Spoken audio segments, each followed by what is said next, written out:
Look at this. Just a rusted piece of metal, right? To the world, it was trash. But to one boy, it was the only friend he had. You might see garbage, but I see the seed of a billion-dollar empire. Let me tell you how a broken toy fixed a broken life. In the forgotten corners of the city, where the shadows stretched long and the buildings wore the gray dust of poverty, lived a boy named Leo. While other children unwrapped shiny gifts, Leo scavenged for treasure in the rubble. A soldier without an arm, a car without wheels. These weren't trash to him. They were puzzles waiting to be solved, stories waiting to be told. His father was a man of few words, but immense heart. A mechanic whose hands were permanently etched with grease and oil. The workshop was his kingdom, a chaotic symphony of metal and steam. He taught Leo that there was dignity in grime, and that broken things weren't useless, they just needed a little patience. But the true magic happened when the sun went down. Under the flickering light of a kitchen bulb, the mechanic and his son became inventors. With a twist of a wire and a drop of oil, a silent radio would sing again, and a pile of scrap metal would transform into a robot. In those quiet hours, Leo didn't feel poor. He felt like a wizard. When his father was buried in work, Leo would retreat into his own world. He didn't just play. He studied. He learned the secret language of gears and the rhythm of springs. While the world outside was noisy and chaotic, in his mind, everything had a place. Everything could be fixed. Years rolled by, and the boy grew into the heavy boots of a workman. Leo skipped the classrooms for the workshop floor, trading textbooks for wrenches. He learned to listen to the heartbeat of engines, his sweat mixing with the oil, becoming a master of the trade just like the man he admired most. At home, Leo became the guardian of their comfort. They couldn't afford new appliances, so Leo waged war against decay. A sputtering fan, a broken iron, he breathed life back into them all. He realized that his hands held a power, the power to make life a little easier, a little brighter for the ones he loved. Then came the moment that changed everything. One rainy afternoon, amidst the gray rush of the city, Leo saw them. A group of children huddled on a wet sidewalk, laughing as they pushed a broken crate pretending it was a race car. It was a ghost from his past. He saw his own childhood reflected in their eyes, and a sharp pang of sorrow pierced his heart. That night, sleep refused to come. The image of those children haunted him. A question burned in his mind. Why must joy be expensive? Under the solitary glow of his desk lamp, sorrow turned into determination. He grabbed a pencil and began to sketch. He wasn't just drawing a toy. He was designing a bridge between poverty and happiness. His small apartment transformed into a sanctuary of sawdust and dreams.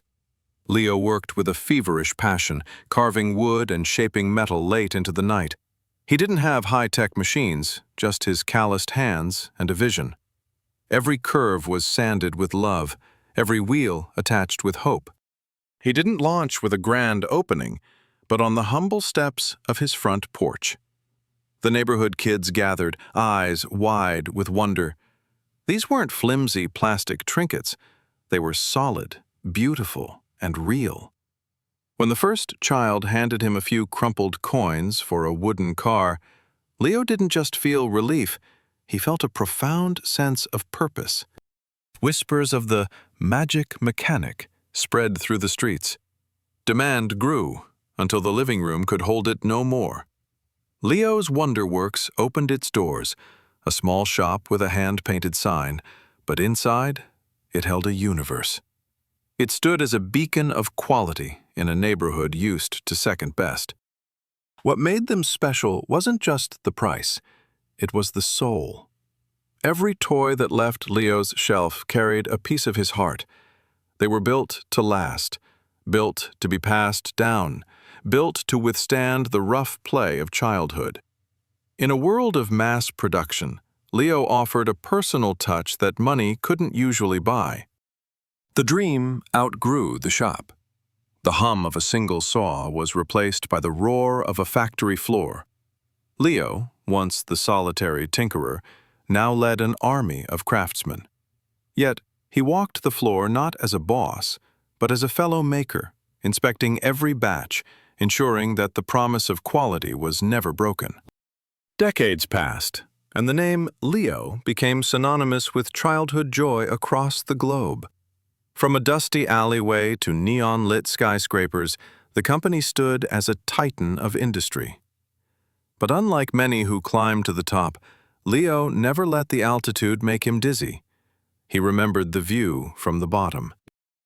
Now, a man of silver hair and fine suits, standing in his glass tower, Leo often looked out at the sprawling city. He didn't see profits or market shares. He saw the millions of lights, wondering how many of them shone on a child playing with one of his creations.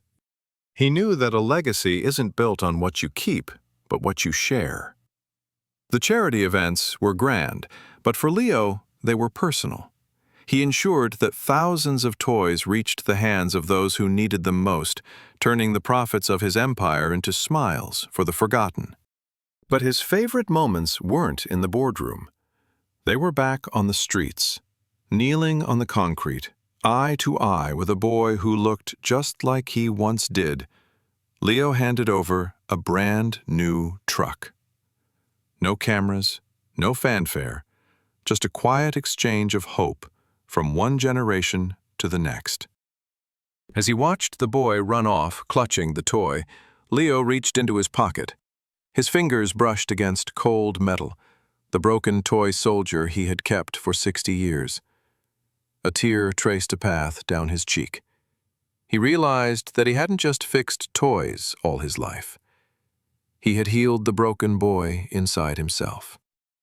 Leo's journey reminds us that even the humblest beginnings can lead to the greatest destinations.